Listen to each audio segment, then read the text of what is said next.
Welcome everyone!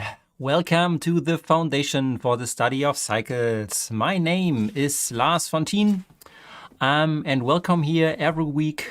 On every Monday we will have some chat on cycles. We have a special week ahead of us if we look into next week, so therefore I will announce something at the end of this session, so be prepared on that. And also because we have the special summit next week, we need to postpone what I have announced last week so that I got much more information on how to bring intraday dataset into the scanner after the summit, because we needed to do something. So if you are followed up from last week and looking up to more insights on intraday cycle analysis, let's do this after the summit. We need to prepare on that. So what do we have for today? First of all, there's a lot of, as always, a lot of rumor on cryptocurrencies. So therefore, I was thinking of why not do a cycles review on cryptocurrencies, mainly on Bitcoin today.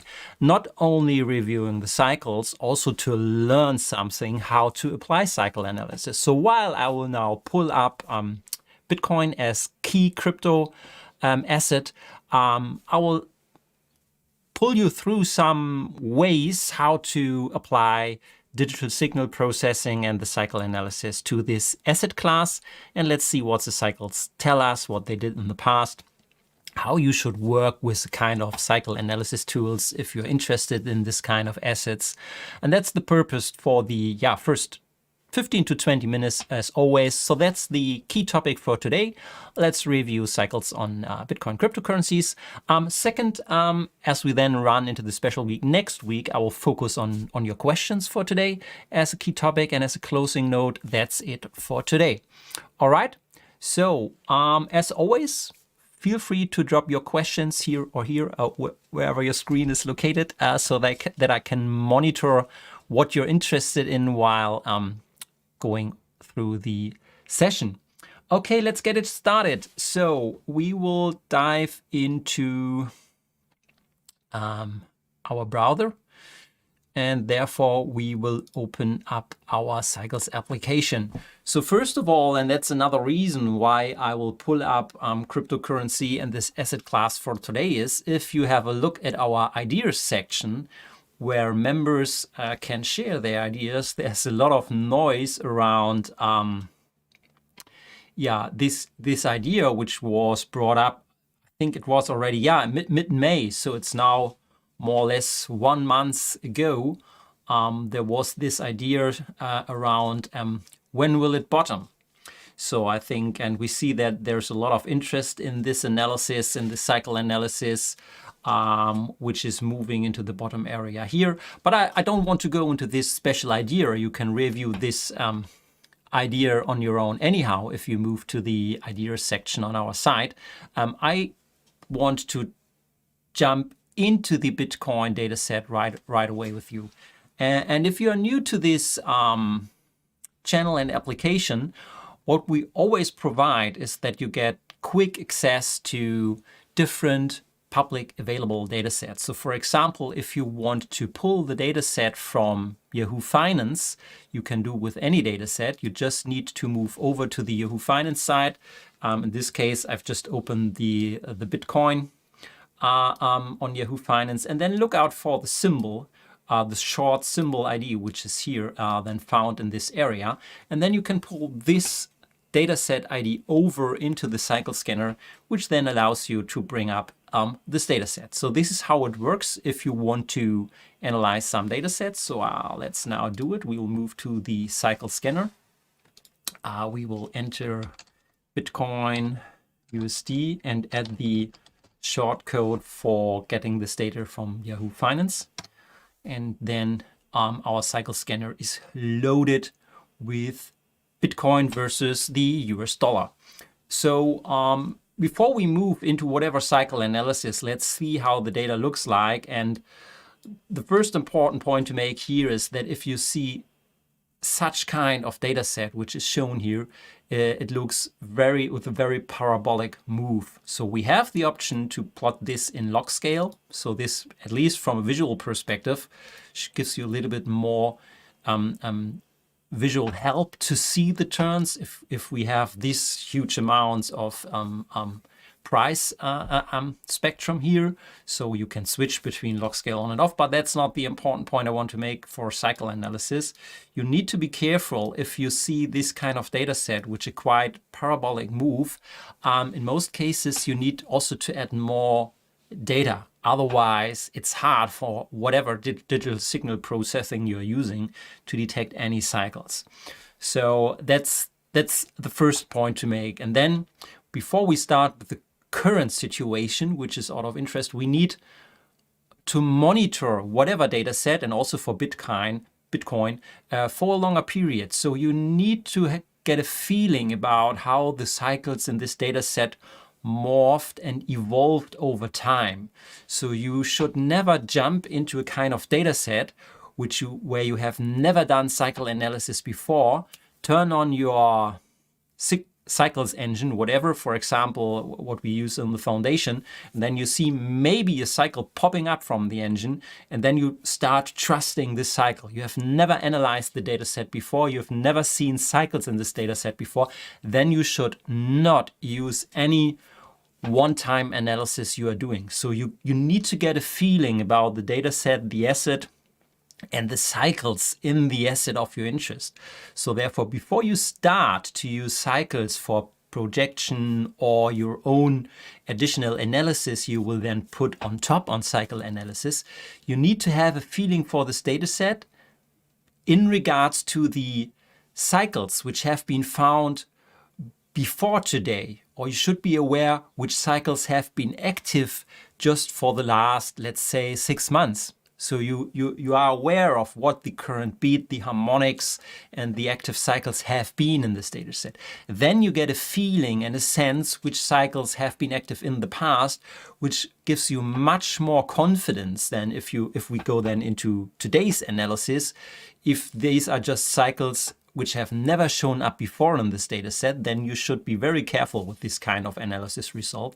If, on the other hand, if you see the same results, which you have seen maybe from a cycle length or special harmonics in this data set before, then you have good confidence. So therefore, before starting any analysis, and before I will move to today's cycle action, let's move a little bit into the past and see how the cycles look like. Normally, you will do this on an ongoing a daily routine or weekly routine. So once on the weekend, you should look at your asset class or your data sets you're interested in.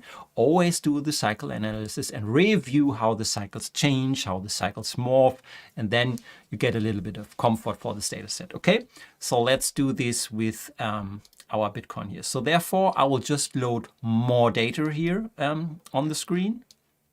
So you can see we've now pulled up at least let's update this. How much data do we have? So it's now going back to 2014. So we have almost, roughly 8 years of data now in Bitcoin. You see, and if let's make this a little bit larger. So if you see this kind of data set now over the longer run. So and if we talk about this parabolic move here, which I've talked about, we have seen this kind of move in the past already. So there was the same parabolic move in the year of 2018 here. And just if we bring it up, maybe a smaller one, but a similar move here in 2019. So, I mean, the size is different, but from the view, if you just move back into the past, this is not the first parabolic move in Bitcoin. And I think you can even go further into the past and you will see a different parabolic moves even before 2018 here, before we reached 18,000. So I know that this was, and even if you jump here in more, but let's not go too much into the past. But that's the first key thing we can look about. So how do the cycles behaved in the parabolic moves some years ago?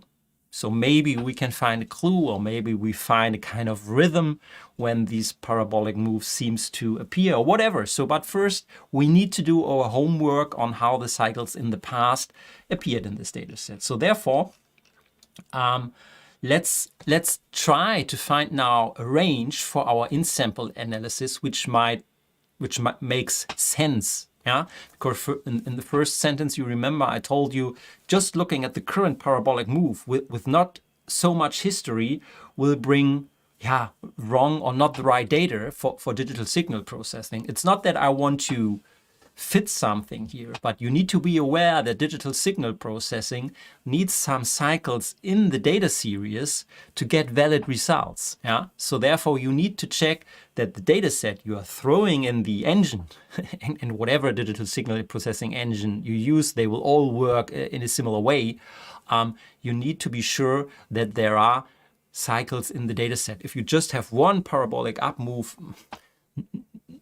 no whatsoever digital signal processing will provide you with reasonable results here. So, but okay, let's move. What would be a good period? So you should see some. I don't know if you see them, but there should be the possibility of some ups and downs in this data set. If you just see one parabolic up move, there are no swings. Let's call them swings, which you need to see. So, and if we now move into the period, let's say from let's say here September, this low here, September 2017. So before this parabolic up move started, and then into this low here in March 2020. Yeah, so then we have some swings in the data set, which makes sense to use for digital signal processing. So we can now adjust the in-sample period for our analysis. If you're not aware on how to do this kind of analysis also in the past, I will now zoom in to show it to you. On the left-hand side, you have these buttons where you can anchor the start bar with this left arrow here, and you can anchor the right end bar. So if you click once on this button here, sorry, so now it gets dark blue. So now you can anchor the start point of your analysis into the past. And we said, okay, let's use here this somewhere here, so where this low happened before the up move started. And now we need to set the endpoint of this analysis. So we need to anchor the in-sample endpoint. We click on this arrow here. It gets dark blue now. And now we can click on the chart to this period here, let's say here where we have this low in March 2020. You now see these little arrows here on the chart. They now mark the selected area. And now we need to update the cycle analysis. So we need to refresh the cycle analysis. And we do this by clicking this refresh button here. So now you see that the in-sample period, which is now marked with the dark blue line here, and it's also shown here in the bottom in this text area here, this is now the used data for our cycle analysis. The light blue data is there, but it's not known by the cycle scanner or the routine.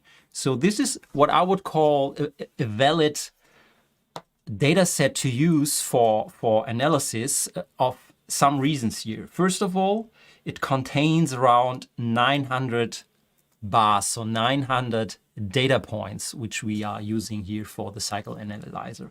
So if you're looking for detecting cycles with a length of 300 to 400 days, this is a daily chart here, you should have at least 2 to 3 times the length of the longest cycle you want to detect as a data set to analyze. So think about if you want to detect cycles with a length of 300 days or data points and just bring in 400 data points, how should this routine check if these cycles are there? So in the standard setting is the longest cycle is around 300 to 400, which is detected here. So I always recommend to have 2 to 3 times of the longest cycle you want to detect, which is roughly about 800, 900 data points as a minimum. Yeah, you could go longer, but then there are other pros and cons if you use longer data sets. But let's start here because we are interested here on the right side of this point here. Yeah, what happens after March 2020?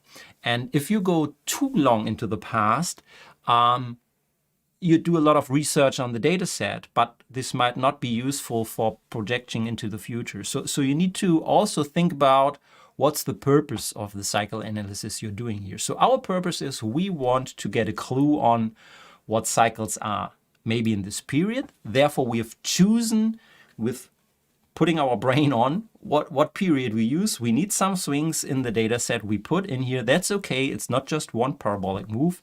So this is valid. And then we want to learn about what might, or do cycles give us a clue what happens after March 2020 here? Because there we had then this large parabolic move, which propelled us here into the 60K. But I don't know if cycles would have been able to see that. And if so, would these also be able to see the next bottom? So this is our question we have. And we don't need also the current status quo, because if we want to see valid cycles, we also should check, have there been cycles in the past which would have predicted this huge upswing here? I don't know, but this is at least a good starting point, whatever data set you use. Yeah, this is just using Bitcoin for a little bit also to learn today and to see what this means for today's action. Okay, so that's choosing the data set range here. Now let's see what the digital signal processing tells us for this period we have chosen here, right?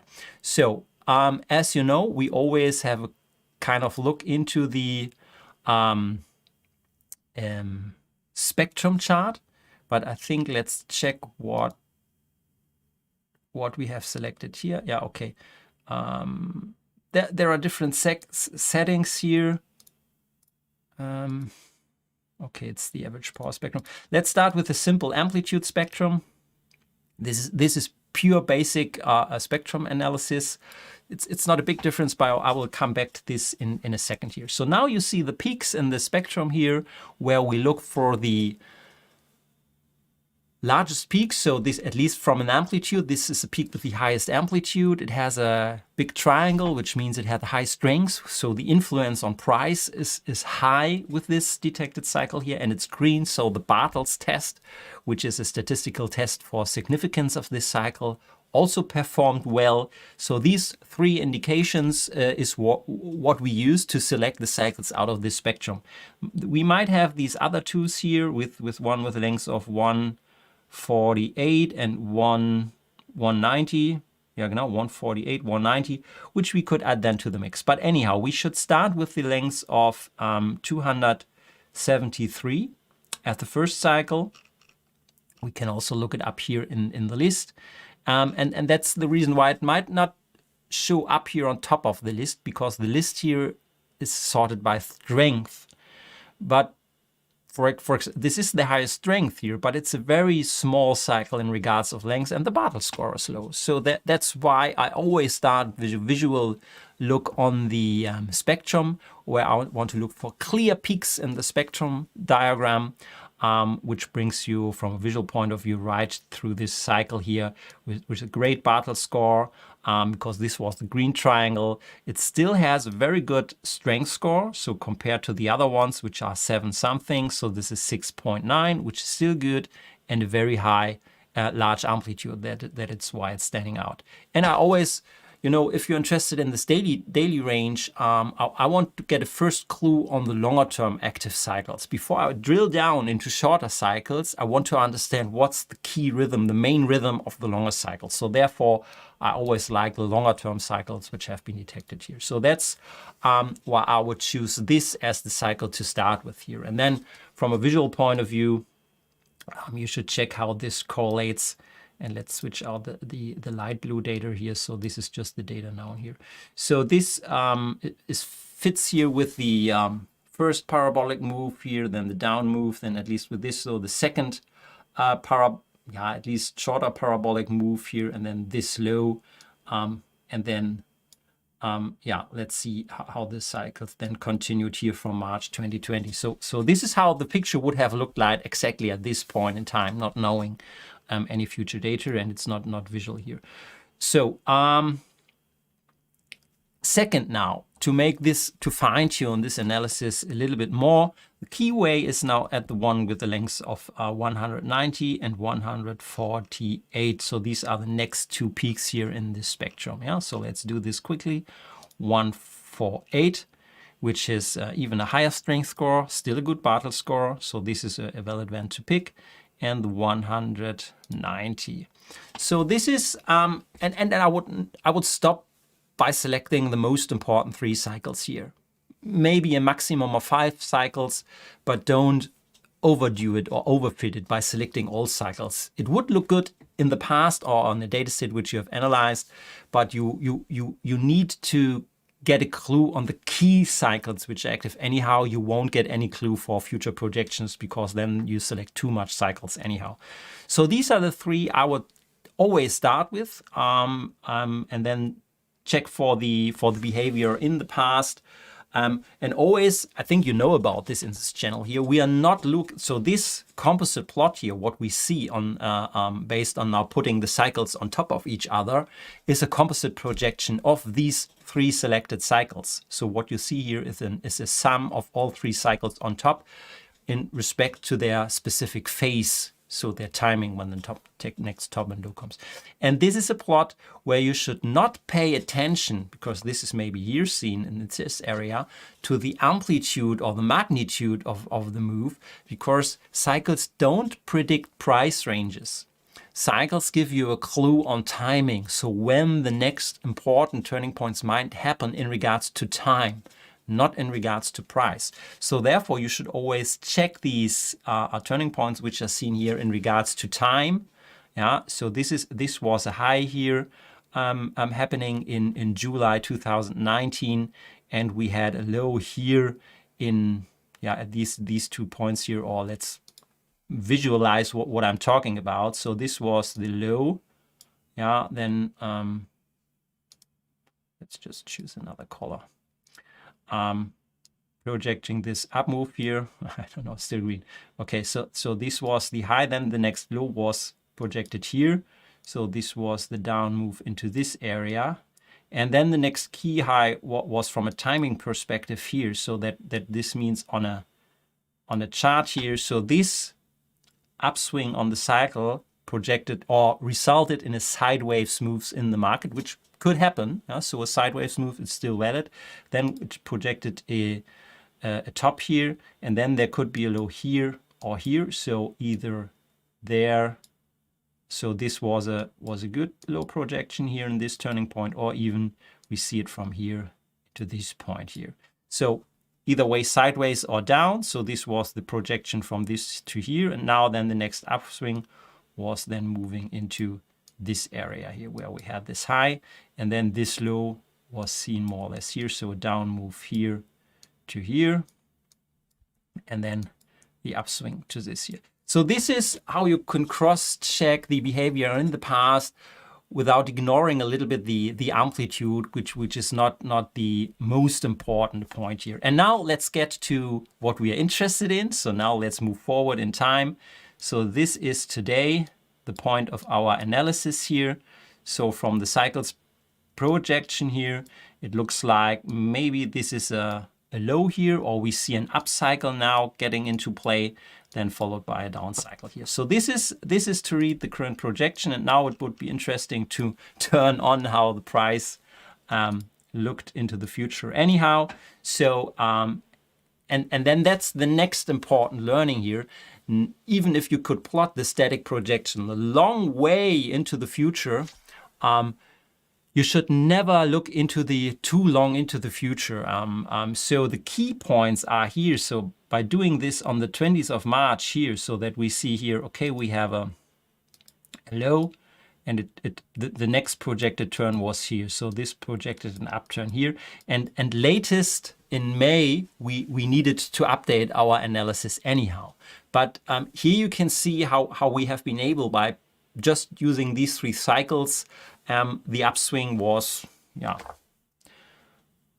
top on, I would say. So, okay, so, but this was just the short-term view here. No? So if you zoom in a little bit, this was the downswing, the top, and this shows you that even though this swing, you might have overlooked it because on the low amplitude change here, but this is an valid. So from a timing, here was a projected possible turning point.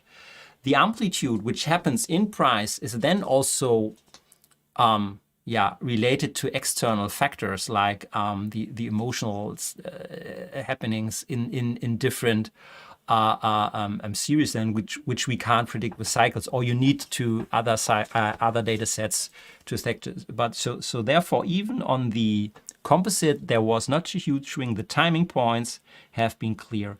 If you would have gone short here, I don't know what we needed to update this. Okay, so this is the simple way. Let's now see how we could improve this a little bit, because on the spectrum, at least in the lower range here, you see a lot of cycles. So you could optimize it a little bit by using the average power spectrum, which is not a complete different way to do it, but it helps a little bit to smooth out the spectrum. It will not do smoothing on the price series, because this is not what we want. Smoothing the price series will always introduce lag and will phase out some cycles here. We average power spectrum, we do not only one spectrum analysis, we do lots of spectrum analysis, which we then put together, and then we do an average on the different spectrum analysis we did, because this is what a kind of gives us one-term spikes in a one spectrum analysis will then be faded down, while spikes which can be seen in every spectrum will be averaged up. So this gives us a clearer peak, just slightly varying the parameters for the digital signal processing. This will smooth out the spectrum, and we can then add some extra smoothing here, which will make the spectrum analysis much more clearer. Yeah, you now see in the charts the real cycle peaks really stand more out in the spectrum. That's the key point here. But I want to come a point to how can we improve a little bit this cycle analysis and then get to today's action here, because this is what you are interested in. So first of all, now we see that there's really one key cycle which has now been detected, because we did lots of digital signal processing. For us, it's just a click with a mouse. For the engine, it has run more than 100 digital signal processing, so Fourier spectrums for this data set, by just varying a little bit the endpoints and some parameters on the Fourier analysis, and then averaging all spectrums on top. It's just some milliseconds, and I think Dewey and Hurst, they would have been dreamed about these possibilities, but now it's just a finger click away for each of us. And the first thing, what we see here is there's really one cycle which is standing out on the spectrum from amplitude, from clarity, because it separates out. If you see the distance here from this peak to the other peak, it really stands out. We don't have the next peak side by side in this spectrum. So it really helps us to clearly see what a key cycle is. So this, and by averaging different cycles, you see that the length and the phase slightly changes here. And then we can, and this allows us then to use a different method to pick the smaller ones here, because then the second question is which smaller cycles should I add to the mix to get to at least 3 key cycles here. So we start with the 282 days here in this case. Yeah, so that's always the starting point. You see a very nice Bartle score, a good strength score, 6 point something, even in the top 5 to top 10 here, and a good length here. This is similar to the 273 I think we saw just from the basic spectrum analysis. So it's not really a big difference here from the main cycle here. Yeah, picking the first top, the bottom here, and then the second top here. Which in the second run always skipped here at least the key cycle. So this second upturn resulted more or less in a sideways moves, in a sideways move. Keep slowly here.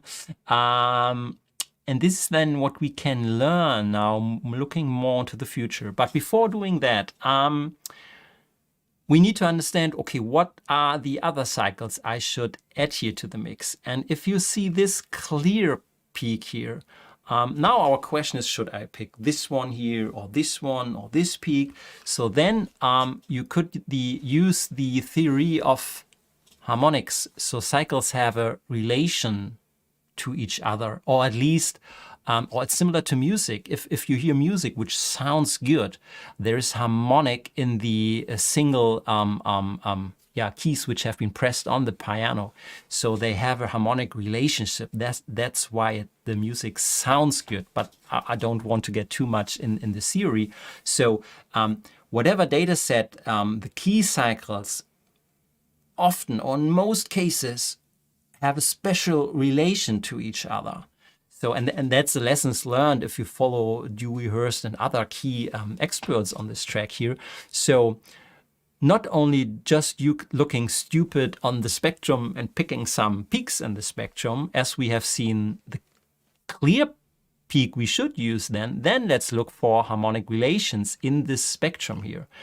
You can do this manually, so you don't need a tool on that. So what you do here, you see the number of 282, so you now can use a harmonic of 2. So multiply it by 2, multiply it by 3, or divide it by 2, or divide it by 3, and then you have harmonic related, at least simple harmonic relations. They are more complex one, but at least these are the one which are confirmed also by Dewey and Hurst and other analysts here. So let's just use the simple one, and we provide a way to highlight this here in this harmonic module, which I show here in the middle of the screen. It makes it just a little bit easier. But anyhow, it's not rocket science. It's just a visual helper to see the harmonics. The numbers which are listed from left to right are all the peaks here in the spectrum. So you see here now this 191 cycle length is exactly the next one which is following after the 2A2. So this is just listing the cycle lengths with you see here in the spectrum, just side by side, and they are now connected by their harmonic relations. So if you hover, and this is the visual helper we have here, if you hover now over one of the cycle length, you will see that the harmonic relations are highlighted directly here on the screen. So you have an easy way now to spot, if we follow the key cycle with 282, what are the harmonic related cycles out of the spectrum plot. So we are not choosing now suspicious numbers or just mathematical numbers. So and they are shown here in the list. So we use a harmonic of 3, 2, and just dividing by 2 and 3, and we allow a deviation of 8%, so that we don't use with the exact ones. I mean, we could change these numbers here, but let's just stick to that. And what we now see is that by using this key cycle, we should also use the one with 148 days and 134 days, because they both have an harmonic relation. They are detected, so they are in this data series. Our digital signal processing gives us these cycles, and the harmonic relation tells us now it makes sense if you use the one with the one of 282 days, then these are two harmonically related cycles.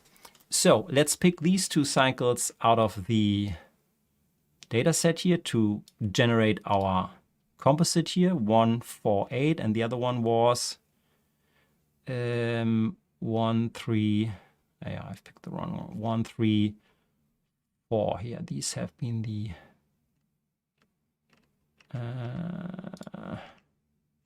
two ones here. Okay, so by picking these, so these are now the harmonic related cycles to our longer term cycle here. You see now, let's have a short look here. So what from a visual perspective now the relation is between these cycles and our plot here. I will not make this too long. You know how the procedure works.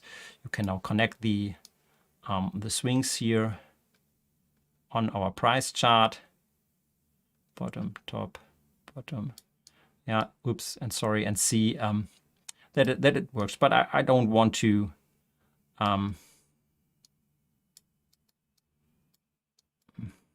okay. So now let's have a longer term view with using these cycles here. So at least we want to get a clue about what's happening today. And I started this session with explaining a little bit, you need to understand the past before moving into the future. What I will now do, I will plot the cycles a little bit longer into the future here. So I will just add some more bars where I want the composite plot to be seen in the future here. And what you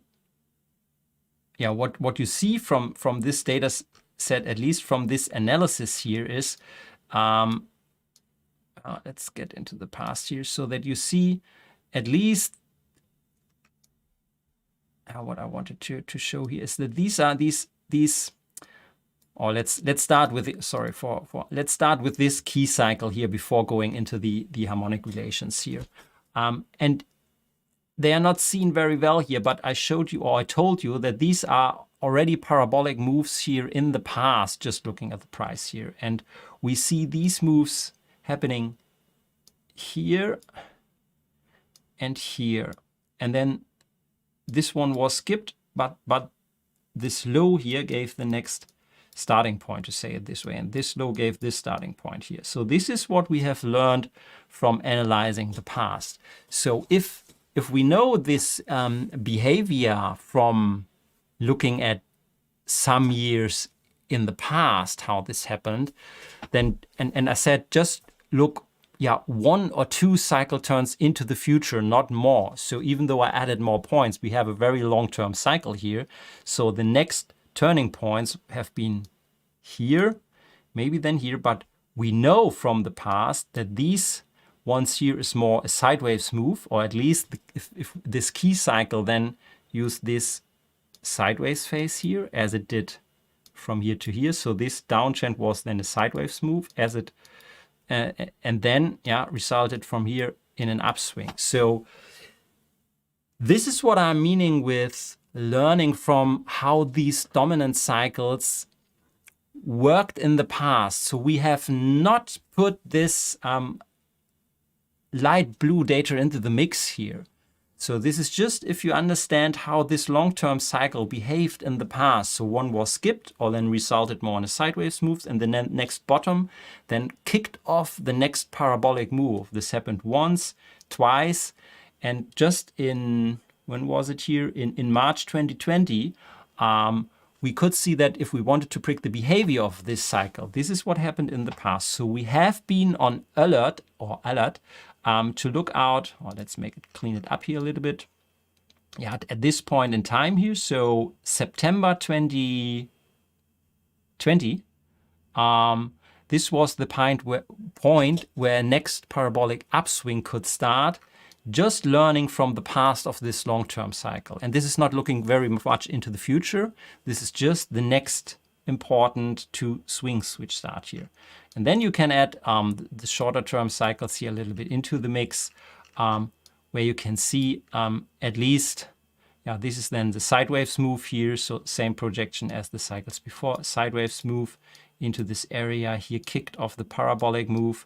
And now 2 topics which we also have learned from the past here, because this cycle always in the past predicted the start of the parabolic up move and predicted the end, so the top of this parabolic up move.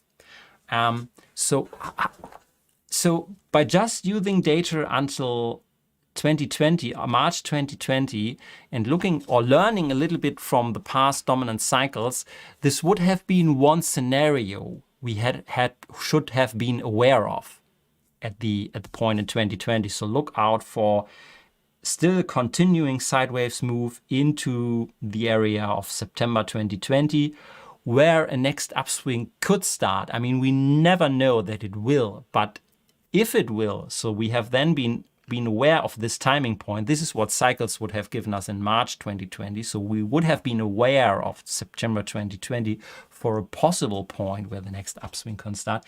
If this upswing then happens, we know that from this cycle, it has been very good in predicting the topping period here, which was predicting the top in March 2021. And this is where the top happened. So, okay, so this is, once we've seen starting the up move here into December, January, we saw that this cycle anyhow from the past is now active again. So the cycle which have been seen in 2017, 18, up to 20 is coming into play again. So this is no rocket science. We should have been aware of this if we have done our homework on a daily basis, year to year, from an historic point of view. It predicted the top anyhow already.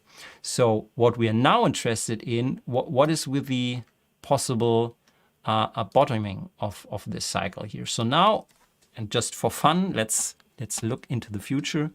I mean, this long-term cycle here prediction, now it gets interesting because now some cycle analysis come into alignment. So even if I don't recommend using this kind of static long-term cycle here, yeah, because this projection was done, yeah, this is what I said here, in March 2020,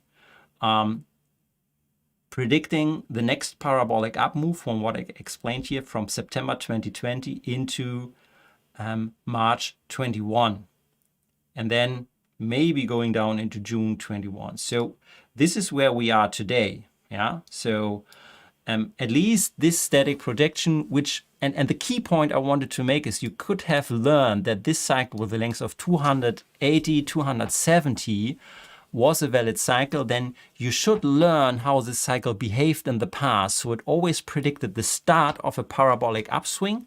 Yeah, the downturns never have been so, at least spotting the top, but then follow a sideways period.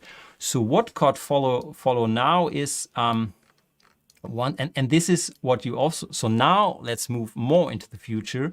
Always the next upswing of this cycle, once it has coming down, so where we are in June, July, it resulted in a longer sideways period. So the sideways period after so this is the top, which we have seen in February, March this year of this cycle.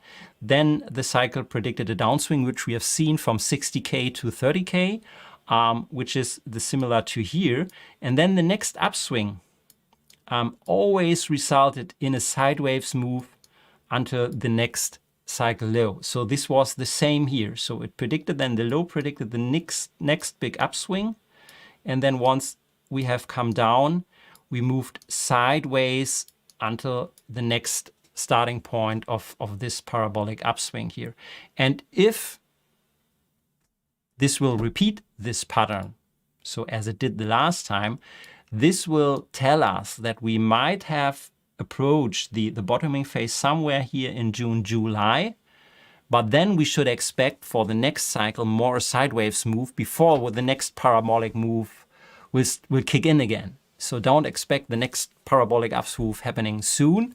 Learning from this cycle, we might have bottomed around June, July, and might now see a sideways move.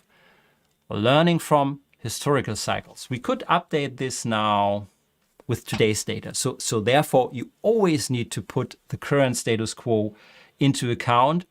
But this is what I will leave up to you. And if you get back to this idea, because we are running now for 45 minutes, so just bringing the idea into play, it was done on more or less current market data, which showed you a similar projection here, bottoming June, July. So, okay, so that's the key topic. Just I want to do some review on key facts, how to use digital signal processing. It's not so important. I'm not here to do any forecast on Bitcoin, and we are not here to do any trade recommendation or forecast. We want to understand how to read cycles and data set. And therefore, I just wanted to move a little bit into the past that and whatever data set you are interested in, you need to check and learn the patterns of past cycles. What was the reflection in the market? So, and this is what I tried to explain today, so that the cycle was good, and predicting the long-term cycle was 270, 280, always showed you the start of the next parabolic upswing, then exactly the timing for the top, then you always got a reversal and then a longer term sideways move. And this is where we are now exactly today based on this projection. But please do the same analysis with up to today's data on your own. So I think you know what to do, and then you will get a clue on if this fits also with today's data. I hope you liked a little bit this analysis, or at least the takeaways, what's important if you use digital signal processing, because that's more important for me than doing a projection. I hope you take something with you in regard picking the right period, checking the length, the timing points, learn from patterns on these cycles, which is then more important for your own analysis moving into the future than just pulling up a cycles chart and then blindly following a cycle projection. Never do this. Okay, so let's look into or on your questions. So now's the time also to throw in your questions. I will open the question section here and pull in live some questions here. Okay, Simon, can the app be used by anyone or is only for premium members? The app is available for all members. So and we don't sell the app. So if you get a member of the Foundation for the Study of Cycles, you get access to the application I'm using here. Not only premium members, just the basic members. And I think what I showed you here is mainly basic stuff. So even the basic membership allows you to do the daily analysis here with the standard spectrum. That's nothing special. And this is what we teach on the Foundation anyhow, because this is one area of cycle analysis. I mean, cycle analysis consists of more areas, but digital signal processing is one. And therefore, this app is available to all members with a basic membership fee. Okay. The weekly Bitcoin. Yeah, Mark, good to see you here again. I will do the weekly Bitcoin cycles since inception in our next week summit. So please join next week because we are running already for 50 minutes. So I will now overrun today's session. But, and this is also maybe, thanks for this question. Next week, we have our financial summit, which means that we in the Foundation, so also my colleagues, Bill, Andy, Jake, will have a special session analyzing different data sets with a forecast and a projection into the future. And I will do the cryptocurrency stuff next week. I think it's on Thursday. And Mark, I would love to see you there. It will be done live, so we can also have a chat and a discussion on the longer term cycles. And there I will not use so much cycles from the past. I will also do the current cycles. And there we will go into the weekly cycles on Bitcoin. Promised. Mark, could you explain again why using 273 days makes sense with only 3-year time frame for, and this would seem to just have 1 to 2 data points of history. So 273 multiplied by 3 is something 800 something. So this is the maximum which would make sense. Or let's see what was the, so thanks for the question, which is very, very good. So let's, I hope I have opened this data set still. No, I have not. What's this here? No, I haven't.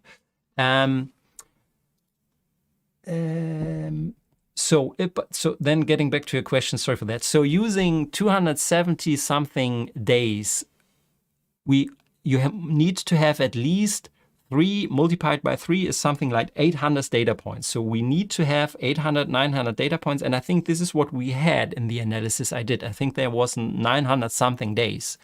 So if we see 3 possible cycles of this length, which is required at 270, 270, 270, sums up to around 900. So at least this would be valid. So a cycle up to 300 data points would then include 3 full cycles in this data set, which then could be used for the analysis. So this is why not using 900 data points will then allow you to use cycles up to 300 data points. I hope I explained it a little bit that you could understand it. Okay.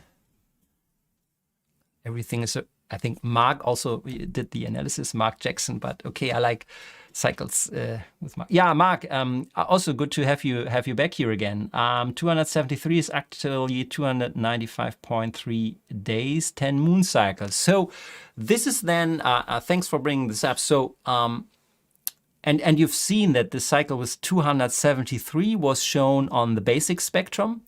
I think this merged into 280 something we have seen into the average power spectrum. So this is averaging not only one analysis. And now you're bringing in moon cycles, which will then bring you to 290 days. So And I think this even shows us that the cycle of 280 and don't count 10 days plus or minus so exactly, you will anyhow not be able. Then you need a little bit or much more longer historical data if you want to see it's 270, 280, 290. So for example, now it would make sense that you go back to the inception 2009 and use, I think, 10 more years of data. And then you can check if this longer term cycle maybe has then in the full historical view 290 days, because just using 3 years gave us this 270, 280. If you use just even more historical data, I don't know what will be result, but would be interesting to see. Maybe it then adds a little bit up to 290. So then you have, this gives you a clearer a visualization of the length, but it will not help you in regards of the phase of the current point in time. So therefore, you always need to choose a trade-off between using much more historical data, which gives you better length analysis of the cycle, but will not give you better phase alignment, because the phase is then more pushed for past data. Looking more on the current data set will not give you so accurate length detection, but will give you a much better phase detection where we are in the current cycle. So you always need to find a trade-off between best length and best phase settings. But Mark, back to your point. So yeah, this is then the next area of cycle analysis is not only digital signal processing. There are other cyclic influences around us, which are the cause maybe for the cycles. And this is then interesting to dig into, like external forces, which are the root cause maybe why we see the cycles in the data set. Then there's something, and I think you posted anyhow a lot of stuff on the moon cycles in the forum already. Yeah, Mark, thanks for bringing this up. But I think this is a little bit then an extended topic, really, to talk about these relations to maybe planetary movements or even moon cycles, which are more cause. Yeah. So in digital signal processing, maybe to sum it up, we are just interested what's in the data set. We are not interested in the root cause. We're just purely looking on digital signal processing. If you have an understanding about what could be the root cause, and if both fits together, which makes sense from maybe having knowledge about other forces which influences here, and then this is in alignment with what digital signal processing tells us, then you get more and more confidence of using these cycles for your own predictive analysis. But I think that's far beyond this Cycles TV session here. Let's close it for today. So I hope you liked the session, and just closing it up means that I need to make the point that next week on Monday, we will not have a Cycles TV on Monday, because the week is fully loaded with our financial summit, which goes through the full day. So on Monday, my colleague Jake will take you through the topic of seasonal cycles in equities and futures. On Tuesday, Bill Zarubi will tell you also, based from his experience, what maybe the outlook into next year based on cycles will tell us. And then on Wednesday, Andy will tell us something about long-term cycles and their relation to what we might see next year. As said, Mark, I will do more into the cryptocurrency with using weekly data sets, daily data sets, and different crypto asset classes here. Then summing it up on Friday with Richard, our chief for the foundation. So therefore, we will not have this session here on Monday. Jake will take over the Monday topic with the first session on the summit. So join us next week on the summit. We will see then together on Thursday the cryptocurrency topics. I will do it live, so feel free to join, drop in your questions, prepare your questions. I will love to see you next week, just in a different format, but the summit will show up and will be great. So spread the news, see you next week, and have a nice week still for the rest of the week. See you, bye.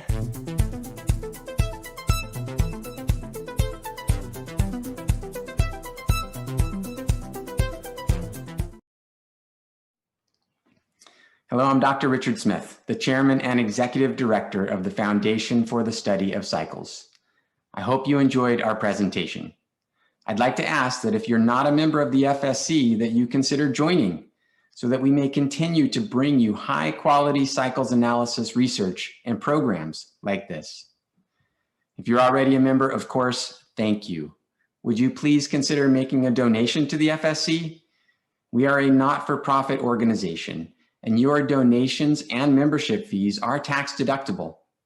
Every dollar that we bring in goes to further the vision of our founder, Edward R. Dewey. Together, we can make a real difference and bring these critical reports and analyses to the next generation. Thank you for standing with the